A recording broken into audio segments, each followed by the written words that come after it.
hacemos en sí lo que es adulto nada más, ¿no? Ahora les voy a comentar un poco más sobre niños también. Muy bien. Como siempre recalco en las prácticas con los grupos que ya hemos tenido los días martes, ¿no? Este tema de reanimación cardiopulmonar es un tema básico, pues, para todo médico, ¿no? No solo para los médicos, sino para personal de salud, ¿no? Así no sean médicos, ¿no? Hay diferentes cursos ahora en la actualidad de la Asociación Americana del Corazón, ¿no? Y de colegas, pues, peruanos, generalmente intensivistas, emergencistas, que son los que dictan esos cursos acá en Lima y en provincias, ¿no? Entonces hay que estar al tanto de estos cursos para uno poder inscribirse, ¿ya? Hay que estar bien al tanto de esto. El último curso que se ha dictado ha sido en junio. Ya en junio están dando los cursos, ¿no? Después de esta pandemia ya otra vez se reactivó estos cursos de reanimación cardíaca. La parte teórica de manera virtual, ¿no? Y la parte práctica sí presencial. ¿Ya? Entonces, vamos, cualquier dato que deseen para brindarles también, pues, ¿no? El teléfono o el número, si están interesados. Bueno, vamos a hablar entonces primero sobre la parada cardíaca, ¿no? ¿Qué es la parada cardíaca? Es el cese súbito, ¿no? Porque es algo súbito, inesperado, de la respiración y de la circulación funcional. Acuérdense siempre que lo primero que va a parar, ¿no? Es la respiración. Por eso, en hospital, bueno, tantos años que he trabajado yo a nivel hospitalario, ahora trabajo generalmente en la práctica ya privada, ¿no? En clínicas. Siempre había los códigos, ¿no? Los famosos códigos. El código amarillo, que era la parada respiratoria, y el código rojo, que es la parada cardíaca, ¿no? Entonces, siempre hay que cuidarse del código amarillo, porque si no oxigenamos bien a este paciente, ¿no? No reanimamos a este paciente, eso nos va a llevar a un código rojo, que es la parada cardíaca. ¿Ya? Entonces, esos eran los códigos que siempre en el Hospital Almenara pues se escuchaba, ¿no? En los perifoneos. ¿Y para qué nosotros queremos aprender cómo reanimar un paciente, cómo dar las compresiones, ventilaciones, ¿no? Que los vamos a ver a continuación cómo se dan? Porque no queremos que este paciente tenga un daño cerebral. El daño cerebral, si no se oxigena este paciente, es muy rápido, ¿no? 3, 4, 5 minutos, miren, ya el paciente puede tener daño cerebral, ¿no? Entonces, lo que tenemos que hacer es actuar con rapidez para que haya una buena oxigenación, una buena circulación y no haya un daño cerebral. No queremos pues estar reanimando a una persona que al final pues, ¿no? Cuando ya vaya a recuperación de RCP pues va a tener una lesión cerebral, ¿no? Dentro de las paradas cardíacas hay formas de parada cardíaca. La parada cardíaca más fatal, ¿no? Es un caso grave, severo, es la asistolia, ¿no? ¿Qué es la asistolia? La asistolia solo la van a poder ver ustedes si este paciente está, por supuesto, hospitalizado y monitorizado con su electrocardiograma, ¿no? Van a ver ahí las ondas normales son pues el QRS, ¿no? Estas ondas normales en un paciente que haga una parada cardíaca por asistolia va a haber una onda lineal, ¿no? Totalmente lineal, un trazado lineal, como se ve mucho, y siempre lo recalco ahora que hay tantas series de médicos, ¿no? Películas de médicos, sobre todo series, donde se ve pues cuando un paciente fallece, ¿no? El trazado lineal de la parada cardíaca por asistolia. ¿Ya? Esta es una de las paradas cardíacas más severas. Como lo ven acá, ¿no? Las ondas QRS, pero luego va a ser un trazado casi lineal. Pero felizmente que la parada cardíaca más frecuente que tenemos es la fibrilación ventricular, ¿no? Este ritmo irregular que es incapaz de mantener un eficiente bombeo cardíaco va a ser responsable de más del 80% de las paradas cardíacas en todo lo que sea áreas críticas. ¿Por qué áreas críticas? Porque en estas áreas pues es donde los pacientes están monitorizados, ¿no? Con su electrocardiograma, su tensiómetro, su oximetría de pulso. Entonces es por tal motivo pues que uno puede visualizar que el paciente está en fibrilación, ¿no? Todo lo que es áreas críticas como UCI, ¿no? Unidad de cuidados intensivos, en centro quirúrgico, en unidad de recuperación posoperatoria, y también, por supuesto, en las emergencias. ¿Ya? Entonces, todo lo que es áreas críticas, pacientes monitorizados, generalmente la parada cardíaca, ustedes van a ver en el monitor el ritmo de fibrilación ventricular, es lo más frecuente. Ya lo vamos a ver en la imagen para que ustedes puedan ver cómo es la fibrilación. Como dice aquí en el electrocardiograma, van a haber ondas irregulares, rápidas, ¿no? Caóticas, que no van a dar un buen bombeo del corazón. ¿Qué produce esta fibrilación ventricular? Hay que poner hincapié en esto, ¿no? Como les dije al inicio, siempre lo primero va a ser una depresión respiratoria o parada respiratoria o apnea, ¿no? Y posteriormente esto va a conllevar, ¿no? Porque no hay oxígeno, no hay oxigenación, va a conllevar pues a la parada cardíaca. Entonces, ¿qué va a producir al final una parada cardíaca? Todo lo que produzca hipoxia o depresión respiratoria. ¿Y qué tenemos? Bueno, número uno, en el caso nuestro, ¿no? Hablando pues de mi especialidad de anestesiología, los anestésicos, ¿no? Todo medicamento anestésico son, por supuesto, sedantes que te hacen dormir, ¿no? Te deprimen la función respiratoria, no te hacen ventilar, dependiendo de la dosis que se ponga, por supuesto, ¿no? En el paciente. ¿No? Dosis menores, el paciente solo está sedado, puede estar dormido, pero uno le dice por su nombre y se despierta, ¿no? Dosis mayores, que son dosis de inducción para anestesia general, va a haber una depresión respiratoria que uno tiene que ventilarlo. Si no se ventila este paciente, va a ir desoxigenando, ¿no? Disminuyendo la oxigenación y por supuesto puede llegar a parada cardíaca si no está ahí presente el anestesiólogo. ¿Ya? Entonces todos estos anestésicos pues nos van a dar hipoxia, ¿no? Posteriormente a la hipoxia ya va a haber falla del corazón, ¿no? Va a haber arritmias, disociación electromecánica, ¿no? Bajo bombeo cardíaco, bajo gasto cardíaco y al final pues nos va a dar la parada cardíaca, ¿ya? Entonces veámoslo siempre desde ese punto. Muy bien. Esta es la imagen de la fibrilación ventricular que ustedes van a ver en el monitor, ¿no? En el electrocardiograma ven esa imagen. Entonces, este tipo de parada cardíaca es la que nosotros tenemos que usar, el desfibrilador, ¿no? Como su nombre lo dice ahí, fibrilación ventricular que tenemos que hacer desfibrilar. Para eso tenemos, pues en todo esto de la reanimación cardíaca, tenemos un pequeño aparato llamado el desfibrilador automático externo, cuando usamos pues en personas que están extrahospitalario, ¿no? En la calle, ¿no? Y el desfibrilador intrahospitalario, que son diferentes, ¿no? Son diferentes modalidades. Hay dos tipos. Pero también en quiénes se puede desfibrilar, en qué otro ritmo, en el ritmo de taquicardia ventricular, ¿no? Los dos van a ser un tipo de arritmia que nos van a llevar a ese tipo de parada cardíaca. En estos dos ritmos, taquicardia ventricular y luego fibrilación ventricular, acuérdense, fibrilación es la más frecuente, ¿no? Más del 80%, nosotros podemos usar el desfibrilador, ¿ya? Si tenemos una parada cardíaca por asistolia, no se usa el desfibrilador, tenemos que hacer ya las compresiones, pues manuales, ¿no? Como siempre, los ciclos de compresión, 30 compresiones, 2 ventilaciones, ¿no? Boca a boca iniciando. Si el paciente está hospitalizado, de repente está intubado, ¿no? Entonces no hay necesidad, pues ya la máquina de ventilación o de repente están con un ambú y con eso pueden irlo ventilando, ¿no? Pero las compresiones son muy importantes.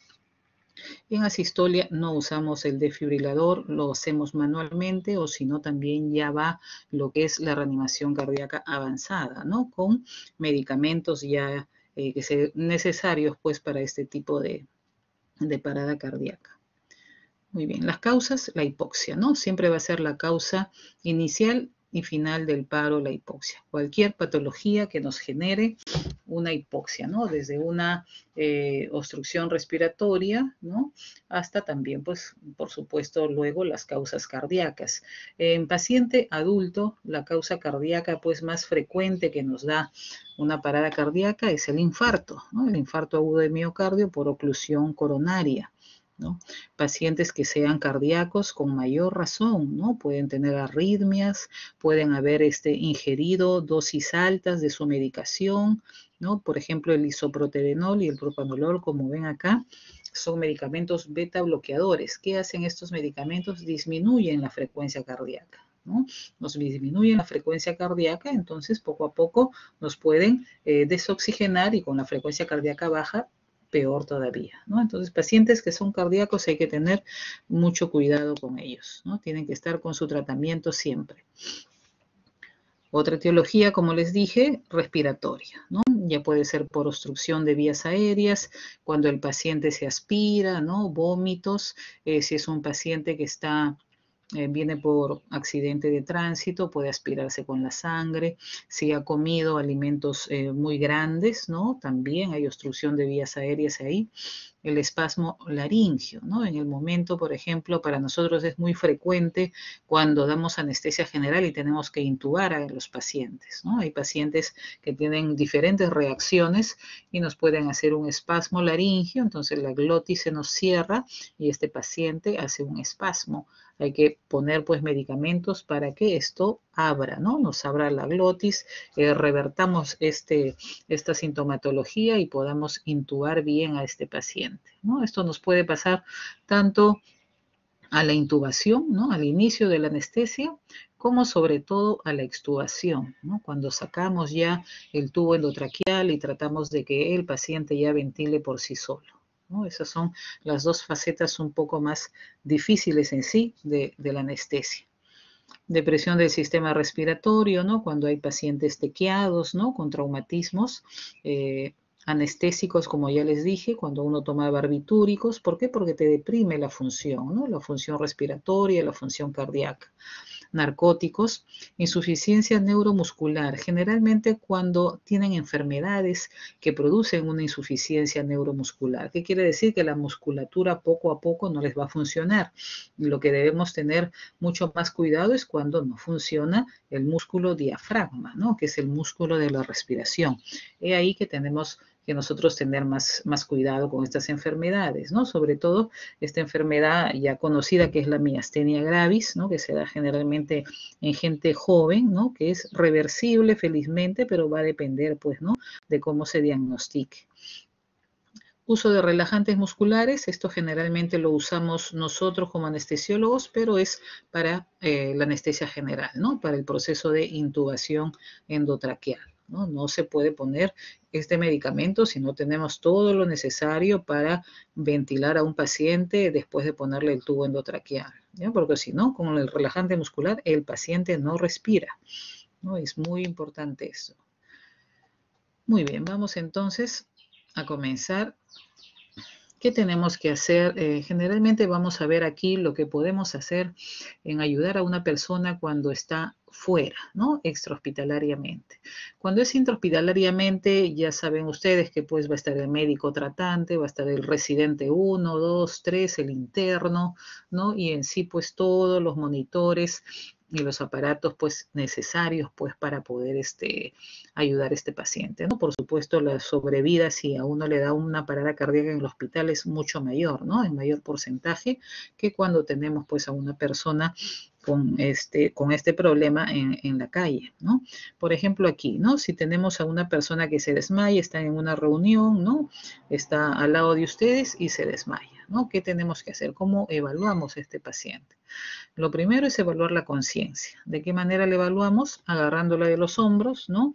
Diciéndole si lo conocemos, por supuesto le decimos su nombre, o si no, señor, señora, se encuentra bien, ¿no? De esta manera evaluamos la conciencia, ¿no? Fuertemente, ¿no? Eso es lo que tenemos que hacer primero. Si el paciente nos responde a buena hora, ¿no? Tenemos que descartar de repente si se cayó, ¿no? Si tiene algún golpe en la cabeza, de repente se tomó algo o se aspiró con líquido o algún alimento, ¿no? Demasiado sólido que se atragantó un poco y bueno, pudo luego ventilar bien, ¿no? Y ponerlo en esta posición, por supuesto, ¿no? En la posición de seguridad, ¿no? Es todo lo que necesitamos y lo que queremos nosotros, ¿no? Que el paciente pues responda. Ahora, si el paciente no nos responde, ¿no? Aquí ya viene pues ya lo que tenemos que hacer, la ayuda de nosotros, tenemos siempre que evaluar respuesta y ventilación, ¿no? Ver si respira o no respira el paciente o si no, ya tenemos que prepararnos a actuar pidiendo ayuda, ¿no? Y haciendo la llamada de emergencia. Aquí podemos visualizar cómo podemos apreciar nosotros si el paciente respira o no. Puede ser así, desde sentir si ventila o no acercándonos, o también mirando si amplexa o no el tórax, ¿no? Si levanta o no el pecho, el tórax, para poder ver si este paciente ventila o no. ¿Ya? Entonces tenemos aquí, como dice aquí, mirar, escuchar, ¿no? Porque se escucha pues si ventila o no, o sentir también la respiración. Y la maniobra frente-mentón, como ven acá, ¿no? Con unos dedos levantar el mentón y con otra mano un poco hiperextender la frente, ¿no? Para que dé esta angulación y pueda respirar mejor. Tenemos que hacer toda esta evaluación de conciencia, respiración y si tenemos práctica, la de la circulación, que es tomando el pulso carotídeo, ¿no? Toda esta evaluación la tenemos que hacer en un tiempo que no sea mayor a 10 segundos para poder nosotros pues empezar, ¿no? Y dar el tratamiento respectivo, ¿ya? Si tenemos el tiempo y vemos que el objeto de repente que está obstruyendo en la boca se visualiza, podemos hacer un barrido, ¿no? Digital, así es llamado, ¿no? Pero solamente si se visualiza el objeto en la boca. Porque si nosotros metemos el dedo y no lo visualizamos, podemos hasta profundizar más, ¿no? Y puede ser peor. ¿Ya? Entonces, si es así, pues sacamos pues el objeto que está dejando de hacer respirar, ¿ya? Muy bien. Y lo otro pues es la circulación viendo o palpando el pulso carotídeo, ¿no? Generalmente esto es más para personas pues que tengan un poco más de experiencia, ¿no? Nosotros como, o ustedes como estudiantes de medicina, nosotros ya como médicos pues saben, ¿no? A qué nivel tomar el pulso carotídeo, ¿no? Pero para personas que están pues, que no son profesionales de la salud, pues va a ser un poco más difícil, ¿no? Evaluar el pulso. Muy bien, entonces si tenemos a una persona que no nos responde, está inconsciente, no respira, han podido tomarle de repente el pulso, no hay pulsación, ¿no? Si no han podido tomarle, no han podido palparle el pulso carotídeo, no hay problema, ¿no? Simplemente con que no responda y no nos respire, ustedes ya tienen que hacer la llamada de emergencia. Si están solos, ustedes mismos con el teléfono, ¿no?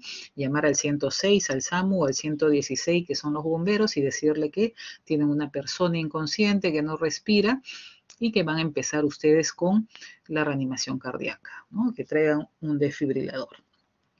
¿A qué nivel se empieza con las compresiones? Primero, acuérdense, empezamos con las compresiones torácicas, ¿ya? Línea entre las dos mamilas, se traza una línea imaginaria en el tercio medio cuando ya termina el apófisis, ¿no? El hueso apófisis, entonces ahí a ese nivel podemos nosotros, como ven aquí, el talón de la mano que tengan más fuerza y encima la otra mano, ¿ya?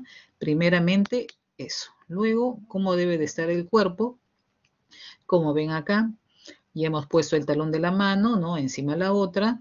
Los brazos tienen que estar rectos siempre, ¿ya? Los brazos, los codos no pueden estar flexionados, la espalda recta y la rodilla siempre pegada al paciente, un poco separada para que ustedes tengan la comodidad necesaria, ¿ya? Esta es la manera en que debe estar el reanimador.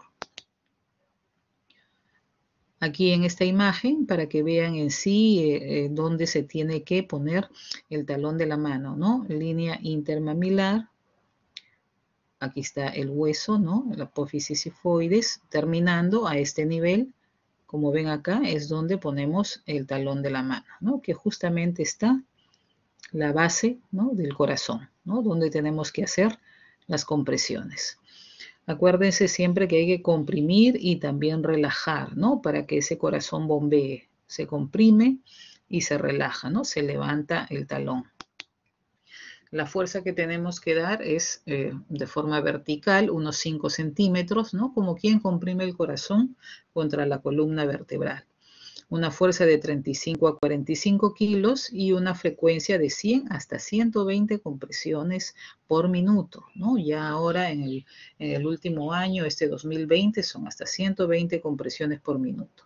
La relación sí es la misma, 30 compresiones y 2 ventilaciones boca a boca, ¿no?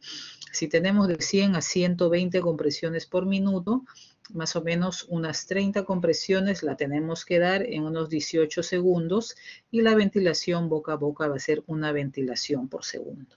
¿Ya? Este es más o menos el tiempo. Sacando por una regla de 3, ese es el tiempo que tenemos que hacer. ¿Ya?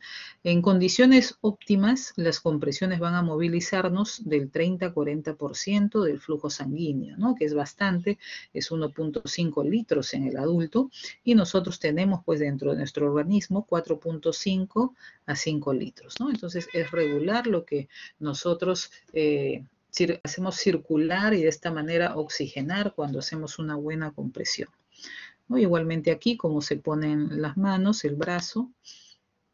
Y aquí en esta imagen, en el aula de simulación, ¿no? Cuando hacíamos pues las prácticas, ¿no? De reanimación cardíaca, ¿no? Pueden ver aquí el alumno que está pues con los brazos hiperextendidos, ¿no? Subiéndose una escalerilla para que pueda hiperextender bien los brazos y dar esa fuerza que se necesita, esa compresión o profundidad, ¿no? De 5 centímetros de profundidad, ¿no? Hacíamos siempre las prácticas presenciales. Aquí estamos con el grupo, ¿no? De esa tarde. Un alumno se dedicaba a las compresiones, otro alumno con la parte ventilatoria y luego ya un tercer alumno siempre con el desfibrilador, ¿no? Y íbamos rotando. Este es un desfibrilador, por ejemplo, hospitalario, ¿no? Que son paletas muy diferentes. Acá son paletas en el desfibrilador automático externo que van a ver después, son parches que van en el tórax pegado. En cambio, en los intrahospitalarios son con paletas, ¿no? Que necesitan, por supuesto, un gel para que podamos descargar. Aquí tenemos las dos formas de permeabilizar la vía aérea, ¿no? Una es la llamada, está del lado izquierdo, la maniobra frente-mentón, ¿no? Para poder dar pues la ventilación boca a boca o para sentir pues si el paciente ventila o no. Y esta otra es la de subluxación de la mandíbula, cuando no podemos hiperextender el cuello de estos pacientes porque sabemos de que tienen alguna lesión en el cuello, ¿no? Generalmente este tipo de ventilación o subluxación la hacemos nosotros pues en sala de operaciones, ¿no? Para ventilar, porque son pacientes de repente que vienen a operarse, ¿no? De alguna hernia cervical, alguna lesión cervical, para politraumatizados, ¿no? Usamos ese estilo. Y la ventilación, pues como ya les dije, ¿no? La ventilación boca a boca, ¿no? Inspirar el aire ambiente, el aire que está en el ambiente, generalmente es un aire al 21%, ¿no? Y luego vamos a coactar, pues, la boca nuestra con la del paciente, ¿no? Inspirar y botar el aire al paciente. Siempre van a ser 2 ventilaciones, ¿no? 30 compresiones torácicas y 2 ventilaciones boca a boca es el ciclo que tenemos que dar, como se ve acá, ¿ya? La posición de las compresiones y la posición de las ventilaciones boca a boca. Acuérdense de que se tiene que comprimir las fosas nasales, ¿no? Si no, todo el aire que van a dar por la boca va a salir pues por la nariz. Entonces hay que comprimir las fosas nasales, cerrar las fosas nasales. ¿Hasta qué momento tenemos que continuar nosotros con la resucitación? Hasta que llegue la ayuda, ¿no? Profesional y nos releve, ya llegan con el desfibrilador, entonces ya nosotros pues ayudamos en lo que nos diga, ¿no? Si se necesita ayuda, seguimos ayudando. Hasta que la víctima empiece a toser y respirar, lo primero que va a hacer es toser, ¿no? De esta manera pues va a empezar a respirar o a botar lo que tenga, pues por eso hay que ponerlo en una posición de decúbito lateral, ¿no? Para que este paciente pueda botar, vomitar, para que no se aspire, ¿no? O también pues continuamos la reanimación hasta que nos quedemos agotados y no llegue la ayuda, ¿no? Necesaria. Aquí podemos ver a una alumna haciendo la ventilación boca a boca, ¿no? Esta es una primera etapa, ¿no? Cuando no tenemos absolutamente nada y estamos en la calle, la ventilación va a ser boca a boca. Ahora, por esta época de pandemia, ya se ha dejado de lado hacer la ventilación boca a boca, ¿no? Por el riesgo, ¿no? de infección. Estamos con puras compresiones, que eso nos da también una buena oxigenación, porque al comprimir bien, damos una buena circulación y de esa manera oxigenamos, ¿no? Pero también podemos hacer la ventilación cuando ya estamos a nivel hospitalario, ya hemos trasladado a un paciente con una máscara facial, ¿no? Esta mascarilla facial, y soplando por acá con un filtro, ¿no? Es mucho más fácil también ya para hacerlo, y de esa manera pues vemos que los pulmones levanten, ¿no? En este simulador, miren qué fácil, ¿no? Tenemos los pulmones pues que se visualizan muy bien, es muy bueno para dar las ventilaciones y comprobar, ¿no? De que estamos dando una buena ventilación. O también ya cuando tenemos lo necesario que es el AMBU, ¿no? Que es un ventilador manual o llamado también AMBU, podemos ventilar mucho mejor, ¿no? Con mayor fuerza y ventilar mejor al paciente. Esto cuando ya llegue la ayuda respectiva, pues, ¿no? De la ambulancia, los bomberos tienen que tener todo esto a la mano. Y por supuesto, el salvavidas, que es el desfibrilador automático externo, ¿no? Son más pequeños, ¿no? Pero todos van a emitir una descarga eléctrica para estos pacientes de parada cardíaca. Van a tener sus parches, ¿no? Desfibriladores, así llamados, que son unos pega-pega autoadhesivos que se ponen en el pecho, que van a analizar el ritmo de la víctima, ¿no? Van a tener un cable, un pequeño enchufe, se enchufa en el aparato y nos analiza porque tiene ahí un monitor. Analiza y nos dice si este paciente necesita descarga eléctrica. ¿En quiénes se va a necesitar? Ya el mismo desfibrilador nos va a decir, ¿no? Si está fibrilando, va a decir que necesita descarga eléctrica. Aquí tenemos otra imagen más cercana, el botón verde para encender. Aquí está el monitor, ¿no? Donde vemos aquí las ondas de fibrilación. El enchufe, donde vamos nosotros a enchufar los parches autoadhesivos, ¿no? En el tórax, que va uno en el lado derecho superior del paciente y el otro en el lado inferior izquierdo, ¿ya? Esa es la manera en que ponemos en el adulto, se enchufa y si nos dice pues que necesita descarga eléctrica, tenemos ya el botón rojo que nosotros tenemos que apretar para hacer la descarga eléctrica, ¿no? Por supuesto, antes de apretar el botón rojo tenemos que decir a las personas que estén al lado, quien esté ayudando, pues que se alejen, ¿no? O ustedes mismos, si ustedes están ayudando afuera, alejarse, ¿no? Porque va a haber una descarga eléctrica. Muy bien. Y para hablarles un poco de los niños, ¿no? Tenemos que evaluar, como en el adulto, ¿no? La inconsciencia, el apnea, ¿no? Si respira, si no respira el niño, y también la ausencia de pulsos o signos vitales, ¿no? Si no se mueve, si no respira o no tose, ¿no? La pulsación en los niños puede ser dependiendo de la edad, a nivel del brazo, braquial, ¿no? Si son niños lactantes en esos casos, pero si son ya niños más grandes, puede ser femoral o también puede ser el carotidio, ¿no? Como en los adultos. Generalmente cuando ya son niños a partir de los 8 años a más, ¿no? Ya generalmente ya tratamos como un adulto. Muy bien. Y como les dije anteriormente, a diferencia del adulto en el niño, la parada cardíaca no va a ser de forma tan inesperada como en el adulto, ¿no? Que fibrila o que tiene pues un infarto de miocardio, ¿no? Generalmente en el niño la causa más frecuente va a ser siempre por alguna alteración, una insuficiencia respiratoria, ¿no? ¿Por qué motivos? Vamos a ver acá.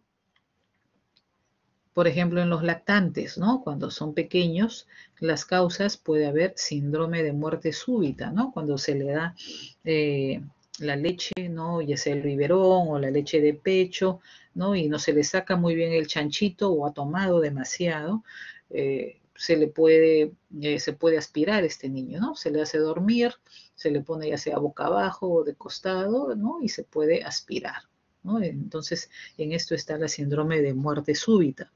Puede que también el bebé tenga alguna malformación congénita, ¿no? Pulmonar, cuando nacen prematuros, ¿no? Que tienen malformaciones, o que tengan alguna enfermedad respiratoria aguda, ¿no? Cuando tienen enfermedades a veces se tapona la nariz y si no respiran bien, entonces estos niñitos a veces uno no se da cuenta y se van poniendo moraditos, ¿no? Hay que estar siempre al tanto de los niños en todo momento, porque se pueden poner morados rápidamente. Cuando son mayores de 1 año, como ya caminan, ¿no? Puede ser traumatismo por accidentes, enfermedades cardiovasculares que siempre va a haber pues en los niños que tengan alguna malformación cardíaca, ¿no? O malformaciones pues también de otro tipo, o que tengan algún tipo de cáncer. ¿Qué tenemos que hacer en los niños? Estimularlos igual, ¿no? Moverlos, preguntar cómo estás, ¿no? Si son niños más grandes, estimulación táctil, ¿no? Podemos peñiscar a estos niños, ¿no? Hay que peñiscarlos, hay que estimularlos. Si está inconsciente, ¿qué tenemos que comprobar? Otra vez, ¿no? Si respira o no respira. Y en estos niños, como generalmente va a ser una insuficiencia respiratoria, tenemos que dar 5 ventilaciones de rescate, ¿no? Si sabemos y vemos que estamos frente a un niño que no respira, ventilarlo, boca a boca 5 veces y comenzar con 1 minuto de RCP, ¿no? Con 1 minuto hasta 2 minutos de RCP. Después de esto ya nosotros iniciamos la llamada, ¿no? La llamada de emergencia, ¿no? Entonces, más o menos vemos aquí la diferencia entre el adulto y el niño, ¿no? Y el niño va a ser mucho más rápido porque estos niños van a disminuir la oxigenación rápidamente, ¿no? Aquí podemos ver cómo está tratando de escuchar la respiración. Aquí un niño más grande igualmente haciendo la maniobra frente-mentón para sentir la respiración. Si vemos que el tórax se expande, por supuesto, el niño está ventilando, ¿no? Entonces no tenemos ninguna obstrucción de vía aérea, ¿no? Vamos a evaluar, ¿qué más? El pulso braquial cuando son pequeños, ¿no? O femoral ya cuando son niños más grandes, ¿no? Si no hay signos, pues, de pulsación, tenemos que de todas maneras comenzar por las compresiones, ¿ya? Si no sentimos la pulsación. Muy bien, aquí vemos cómo está evaluando pues el pulso carotidio y en niños más pequeños, en esta imagen tenemos el pulso braquial, ¿no? Sobre todo cuando son lactantes, niños pequeños, como tienen el cuello muy pequeño y gordito, entonces va a ser un poco más difícil palpar el pulso carotidio. Nos vamos hacia el brazo. Muy bien, evaluar estos niños, ¿no? Nosotros vamos haciendo la reanimación y cada 2 minutos ir evaluando si ventila o si tiene pulsación, ¿no? El pulso debe ser mayor a 60 por minuto, ¿no? De repente ya hemos dado 5 ciclos de 30 compresiones, 2 ventilaciones, ustedes están solos, evalúan otra vez, ¿no? Y si tiene pulsación, ya solo tendrían que ventilar al niño, ¿no? Más o menos a un ritmo, como dice aquí, de 12 a 20 respiraciones por minuto, ¿no? Cuando ya tiene pulsación. Muy bien. Acá hay un cuadro, más o menos, espero que no se mareen, pero haciéndolo más sencillo, ¿no? Evaluamos al niño, ¿no? Si nos responde o no. Si responde, nosotros, pues, por ejemplo, lo ponemos en la posición, ya les dije, de seguridad, ¿no? Si es que respira o no, hay que vigilarlo. Si no respira, como les dije, hay que administrar las 5 ventilaciones de rescate, ¿no? Si ventila, no hay problema, hay signos de que está ventilando bien, ¿no? Pero si no nos respira y vamos a la pulsación y vemos que no, también no tiene pulsación ya sea carotidia, femoral, ¿no? Lo que ustedes ubiquen dependiendo de la edad del niño, tenemos pues que comenzar pues nuestras compresiones, ¿ya?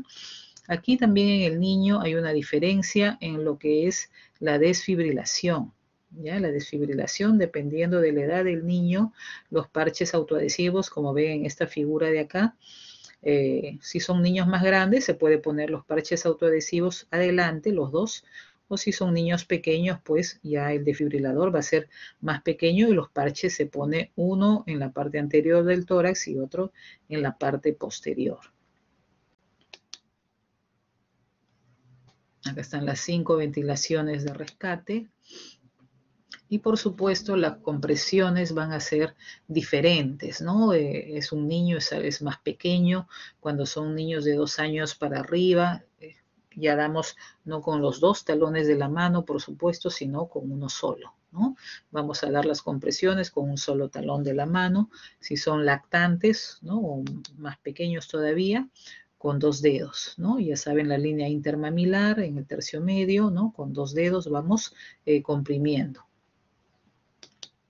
Igualmente acá, ¿no? Es un niño pequeño, lactante. Ahora cuando ya llegan 2 reanimadores, ¿no? Cuando ya llega la ayuda, porque como ven acá ya están ventilando con mascarilla facial y con un ambú pediátrico, ¿no? Ya solo uno se va a dedicar pues a las compresiones y el otro rescatador a la ventilación, ¿no?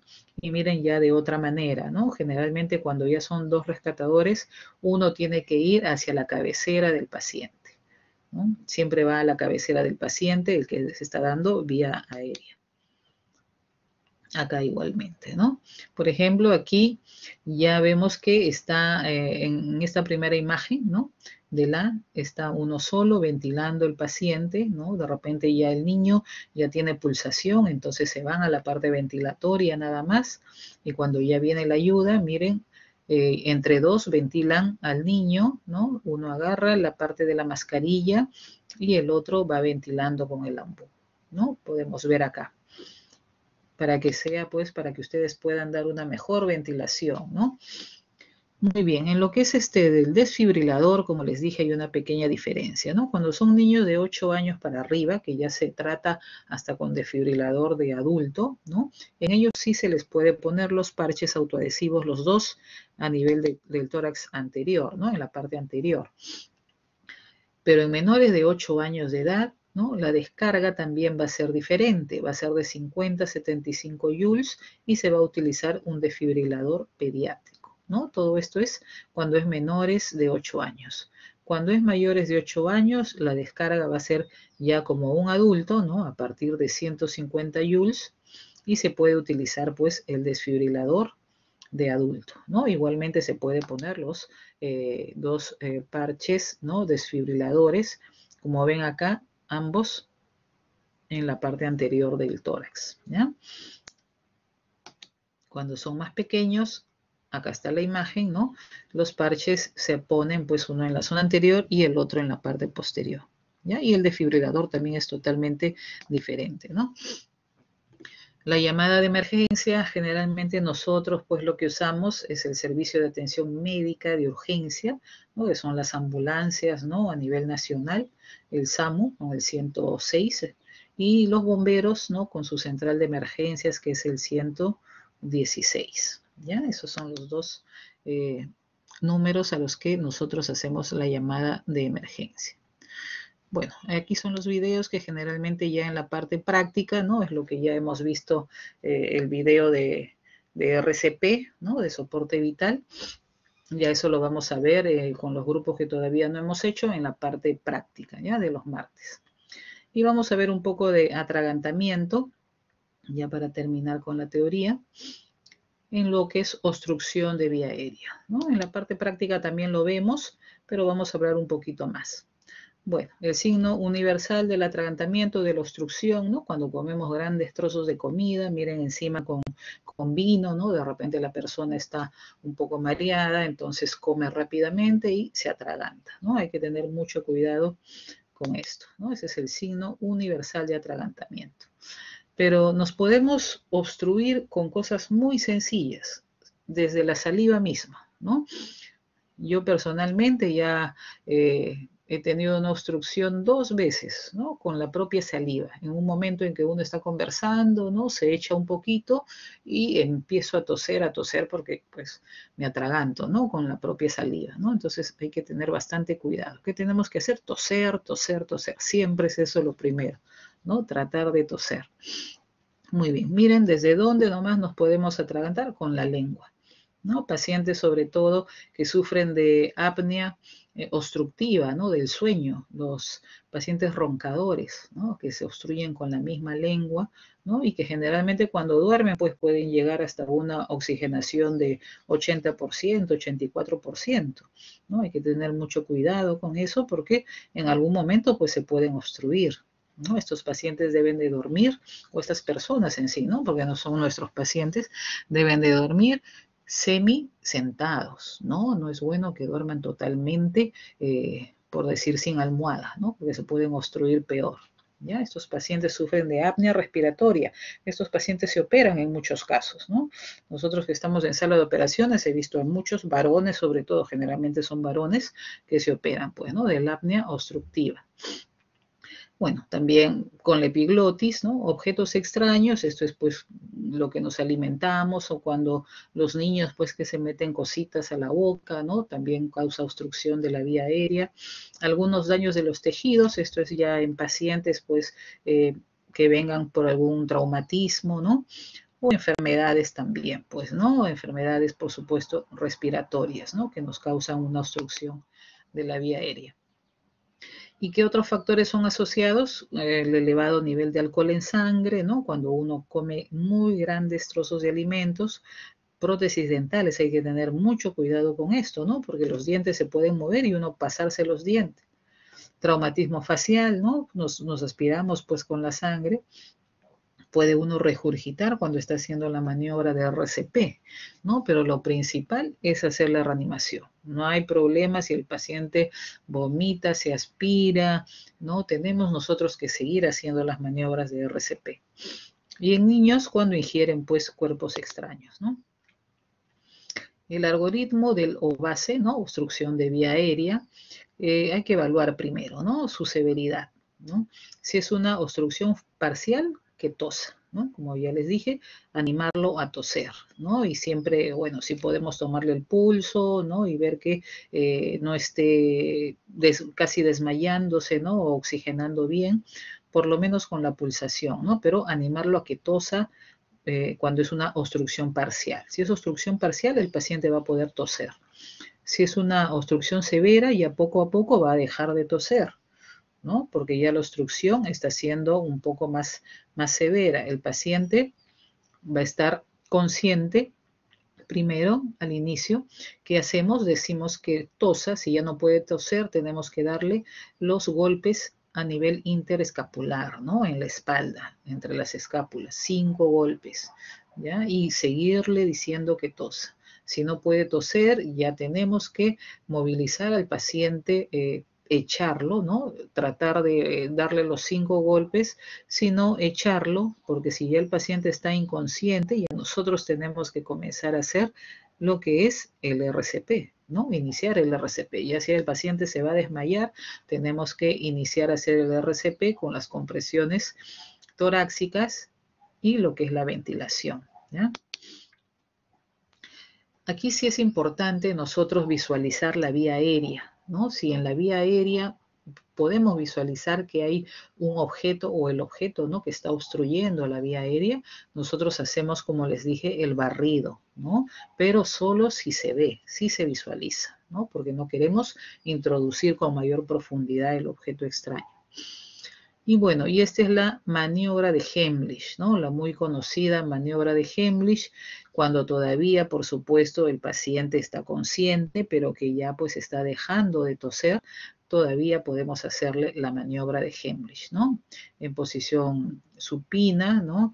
Posición vigorosa a nivel por encima del ombligo, ¿no? Y por debajo, por supuesto, del músculo diafragma, nosotros tenemos que poner el puño de nuestra mano encima de la otra y empujar hacia arriba, ¿no? Hacia arriba fuertemente para que pueda expulsar el objeto que está obstruyendo, ¿ya? Línea media bajo el reborde costal. Puede utilizarse, miren, ¿no? Desde la cintura de la víctima aún consciente, por supuesto, ¿no? Puede tener estos riesgos, siempre va a haber riesgos, ¿no? De regurgitación, pero que tenemos que hacerlo. Aquí podemos visualizar cómo la persona que está ayudando atrás pone sobre todo la pierna siempre pegada una hacia el paciente, ¿no? Para que de esta manera lo sujete bien y él también esté seguro y sujetado, ¿no? Y podemos ver acá cómo ha puesto el puño de su mano, ¿no? Por debajo del reborde costal, ¿no? Y va a empujar hacia arriba. Vamos a ver acá en estas imágenes, miren acá, ¿no? A qué nivel está comprimiendo. En la mujer embarazada, por supuesto, no va a ser debajo de la barriga, ¿no? Como ven acá, es por encima, ¿ya? Esta es la manera de hacerlo en una mujer embarazada. En un niño, si es pequeño, ¿no? Igual también se puede hacer la maniobra de Heimlich. Ya cuando son más chiquitos, pues es de otra manera.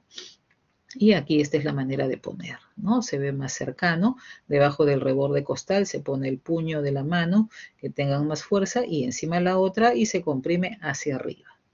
Igualmente acá en el niñito, como lo vemos también arriba, cuando son niños grandes, ¿no? Y aquí también tenemos, ¿no? Esta es la manera en que tenemos que como abrazar a la persona por debajo del reborde costal. Este es el punto, ¿no? Debajo del reborde costal ponemos la mano y hacia arriba para que pueda expulsar el objeto. Ahora el problema cuando estamos solos, ¿no? Si nos atoramos, ¿no? Como les dije así, ¿no? Yo misma con la saliva y estamos solos y seguimos tosiendo y no pasa nada. Agarrar una silla, ¿no? Una silla o la mesa también, ¿no? La parte, la esquina de una mesa, ¿no? Y nosotros mismos poner el puño, ¿no? Colocando ya donde ustedes saben y comprimir, ¿no? Comprimir para que de esta manera pues podamos expulsar, ¿ya? Esta es la manera. En sí acá es con una silla, ¿no? Bueno, es lo más eficaz, ¿no? Por supuesto que la silla no tenga ruedas, ¿no? Una silla fija. Y cuando la paciente ya se desmaya, esta es la primera manera de hacer, ¿no? Seguimos haciendo la maniobra de Heimlich, se llama esta la maniobra a horcajadas, ponerle la cara siempre de costado, ¿no? Para que pueda expulsar o no se aspire, ¿no? Pero si ya no hay efecto, por supuesto, tenemos que empezar con las reanimaciones, ¿no? Aquí el barrido digital, ¿ya? Nunca se hace con el dedo directamente en la profundidad, sino el dedo en forma de una C, ¿ya? Para buscar, ¿no? En dónde está y si lo vemos, aún mejor, ¿no? No queremos profundizar el objeto extraño. Muy bien, en el niño igualmente, ¿no? Evaluar la gravedad, ¿no? Si está tosiendo, que siga tosiendo, animar a que siga tosiendo, ver que no deje de toser. Si ya no tose, ¿no? Si está consciente, hay que darle los 5 golpes en la espalda, compresiones, ¿no? Si es un lactante, podemos, por supuesto, cargarlo, ¿no? Es un niño pequeño, le damos los 5 golpes en la espalda, luego lo podemos boca arriba y le hacemos las 5 compresiones, ¿no? Y así, viceversa. Si está ya inconsciente el niño, por supuesto, ya tenemos que iniciar con nuestras maniobras de reanimación cardíaca. Y acuérdense que en el niño, ya saben, ¿no? Siempre las ventilaciones de rescate, ¿no? Como ven acá, 5 ventilaciones de rescate. Aquí podemos ver, ¿no? En el niño, interescapular también, siempre tratando de agarrar el mentón y luego lo ponemos boca arriba, ¿no? Primero 5 golpes en la espalda y luego boca arriba y darle las compresiones en el pecho, ¿no? Esto es en niños pequeños, lactantes, y en niños más grandes sí todavía podemos hacer la maniobra en sí de Heimlich. Y por supuesto, si hay pues signos positivos, empieza a toser, ya al niño tenemos que ponerlo igualmente, ¿no? En la posición de decúbito lateral, posición de rescate. Muy bien, me parece que esta es la última. Sí. Ya los videos de obstrucción, de vía aérea y de RCP, ya eso lo dejamos para lo que es la práctica en sí. ¿Ya? A ver, muy bien. A ver, preguntas que tengan. ¿Alguna duda o preguntas que tengan de los temas que hemos visto? Cualquier duda también que tengan, todos estos temas ya lo vemos pues en videos, ¿no? Un poco más, no con más de tiempo, pero al menos ya tratamos de sacarle de sus dudas en los martes que estamos en las prácticas, ¿ya? Cualquier cosita también me hacen llegar o si no con su delegado, ¿no? Cualquier duda que tengan. He recibido los videos que me han tocado ya de los chicos, ¿no? De la semana pasada. Ya los tengo todos, les he respondido a todos. Si alguno no he respondido, por favor me vuelven a mandar el video, ¿ya? Pero sí, me parece que ya están los chicos que tenían que mandarme el video. Ninguna consulta. Si no hay dudas más, ya acabamos entonces la clase y nos vemos pues el martes, ¿ya? El martes para la práctica. Muy bien, chicos. Gracias. Hasta luego. Nos vemos. Gracias.